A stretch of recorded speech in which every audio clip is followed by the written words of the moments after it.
চেষ্টা করছে এই ক্রাইসিসগুলোকে কি করে জনগণের সহনীয় মাত্রায় নিয়ে আসা যায়। পাশাপাশি যে বৈশ্বিক যে একটা অস্থিরতা তৈরি হয়েছে সেটার কিছু প্রভাব তো আমাদের দেশে পড়বে। তো সেই ক্ষেত্রে আমাদের মনে হয় যে সকলেরই এই বিষয়ে সচেতন হওয়া প্রয়োজন এবং সচেতনভাবে এই ক্রাইসিসটা কি করে মোকাবেলা করা যায় সেই দিকে মনোযোগ দেওয়া উচিত। ধন্যবাদ। ধন্যবাদ স্যারকে মূল্যবান প্রশ্নের উত্তর দেওয়াতে।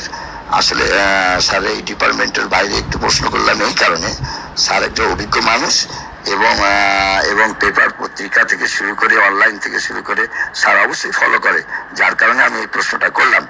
ধন্যবাদ দর্শকবৃন্দ। আমি আরো একটা প্রশ্নের দিকে যাব। ডিজি মহোদয়, ওনাকে একটা প্রশ্ন করব যে আউটসোর্সিং মানে কি? আচ্ছা, আউটসোর্সিং মানে হচ্ছে আসলে সরকার দীর্ঘদিন যাবৎ একটা বিষয় খেয়াল করেছে যে কিছু কিছু পদের লোকবল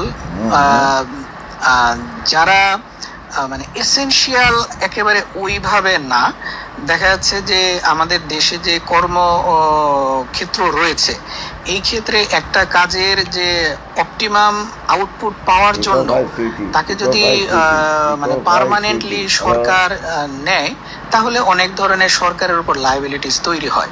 তো সেইটা থেকে বের হয়ে আসার জন্য আসলে এই আউটসোর্সিং যে নীতিমালা বা সরকার এই দিকে গিয়েছে যে আমাদের বেশ কিছু পদ রয়েছে যেগুলো হয়তো আমরা যদি তার কাছ থেকে ভালো আউটপুট পেতে চাই তাকে পার্মানেন্টলি না নিয়ে সে দেখা গেল যে এরকম রিক্রুটিং এজেন্সি থাকবে, তাদের মাধ্যমে এখানে সে রিক্রুটেড হবে, তাহলে সরকারের উপর লায়াবিলিটিস কমবে এবং তার কাজের গুণগত মানটা বৃদ্ধি পাবে, যেটা হয়তো ওই পার্মানেন্ট হলে অনেক ক্ষেত্রে দেখা যাচ্ছে যে তাদের মধ্যে কাজের অবহেলা তৈরি হয়, হ্যাঁ হয়েই গেছি।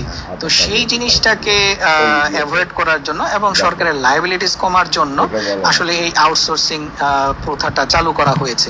এর মাধ্যমে অফিসের কার্যক্রমের গতিশীলতাও বৃদ্ধি পায়, আবার পাশাপাশি যে আউটসোর্সিং এ আসবে তা সে কিন্তু ওর মাধ্যমে আরো ভালো উপকৃত হবে, কারণ সরকারের এখন অনেক ধরনের কর্মসূচি আছে যে বেনিফিটগুলা মানে সরকারিভাবে পেত, আউটসোর্সিং এও সেই বেনিফিটগুলাই পাবে, কিন্তু সরকারের উপর লায়াবিলিটিসটা কমবে। এটা হচ্ছে আলোচনা মূলত আউটসোর্সিং এর সুবিধা। স্যার ধন্যবাদ। স্যার একটা মূল্যবান প্রশ্নের উত্তর দিল। দর্শক বন্ধু, আরো একটি প্রশ্ন আমি ছুড়ব স্যারকে দিয়ে। আমি দীর্ঘদিন আমি ওই এলাকারই সন্তান এবং 27 নম্বর ওয়ার্ড আমার বাড়ি। এখানে আমি এই সেরিকালচারে খেলাধুলা করে বড় হয়েছি। আমার একটা প্রশ্ন স্যারের কাছে যে যারা সারা জীবন মাস্টার রুলে বলেন আর আপনার প্রজেক্টে বলেন যারা কাজ করেছে তাদের অগ্রাধিকার বেশি, না আউটসোর্সিং এর যেগুলো লোকের অভিজ্ঞতা কম কিংবা বাইরে থেকে অ্যাপয়েন্টমেন্ট লেটার পেয়ে যারা যোগ দেয় তাদের কর্মক্ষমতা বেশি? এটা আমি স্যারকে প্রশ্ন করলাম। আচ্ছা, ভালো প্রশ্ন করেছেন। আসলে বিষয়টা হচ্ছে যে যাদের অভিজ্ঞতা বেশি, এই রিলেটেড যারা কাজের অভিজ্ঞতা বেশি, অবশ্যই তারা প্রায়োরিটি পাবে।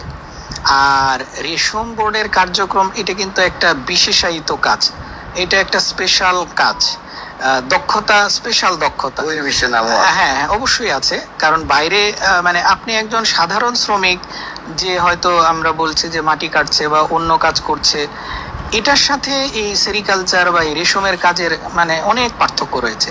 এই ক্ষেত্রে একটা স্পেশালাইজেশন লাগে। তো সেই ক্ষেত্রে যে বিশেষ দক্ষতা যেটা যে এই পলু পালন এবং মালবেরি চাষ এবং যে পাতা কাটা, পাতা কেটে সেই পলুকে খাওয়ানো, এটা আলাদা একটা দক্ষতা প্রয়োজন। তো সেই ক্ষেত্রে এই দক্ষতার জন্য মূলত যারা এই কাজে অভিজ্ঞ, দক্ষ, দীর্ঘদিন কাজ করেছে, অবশ্যই আউটসোর্সিং এ গেলেও তারাই প্রায়োরিটি পাবে এবং সেই ধরনের যোগ্যতা সম্পন্ন লোককেই আমরা আসলে ভবিষ্যতে রিক্রুট করব। কোম্পানি যে কাউকে এখানে এঙ্গেজ করতে পারবে না, কারণ আমাদের যে দক্ষতা শর্তাবলী থাকবে সেই শর্তাবলী সাপেক্ষেই ওই ক্ষেত্রে দক্ষ তাদেরকে আমরা প্রায়োরিটি দিব এই ক্ষেত্রে। ধন্যবাদ। জি স্যার, আপনি সঠিক উত্তর দিয়েছেন স্যার, এটা আমারও মনের কথা। তবে আমি একটু ব্যক্তিগত হিসেবে স্যারকে একটু বলবো, অনুরোধ করব, যারা সারা জীবন আপনাদের গোলামতি খেটে গেছে কিংবা আপনার হুকুম ফরমান শুনে গেছে, তাদেরকে একটু প্রায়োরিটি দিলে আমাদের যে বাংলাদেশের জনগণ এটাও আপনাদের প্রতি একটা আস্থা রাখবে, এবং যারা কাজ করছে দীর্ঘদিন ধরে তারাও একটু আস্থা পাবে। এটা সত্য কথা। এবং কাজ যারা জানে তাদেরই বেতন বেশি হওয়ার কথা এবং তাদেরই প্রায়োরিটি হওয়ার কথা। স্যার এটাও বলেছে। ঠিক আছে স্যারের উত্তর। এটা আরেকটা প্রশ্ন স্যার, আপনি যে এই যে তৃতীয় শ্রেণীর যারা চাকরি করছে কিংবা দেখা যাচ্ছে যে প্রজেক্টে কাজ করছে, তাদের মাসিক বেতনটা প্রতি মাসে দিলে খুব ভালো হয় স্যার। এইটার বিষয়ে আপনি কিছু বলবেন? ও না, ঠিক আছে, ধন্যবাদ। আসলে এটা প্রতি মাসেই আমরা দেওয়ার চেষ্টা করি। আমি তো জাস্ট নতুন আসলাম, 2 মাসও হবে না এখানে। তো আমরা চেষ্টা করছি যে প্রতি মাসে মাসেই যেন পাই। আসলে এটা তো আমরা তো সরকার থেকে যে বরাদ্দটা পাই, বরাদ্দ পাওয়ার পরে আমরা তাদেরকে টাকাটা দিই। তো অনেক সময় যে দেখা যাচ্ছে যে প্রথম quarter, second quarter, third quarter এরকম বরাদ্দটা আসতে হয়তো কয়েক ডিলে হয়।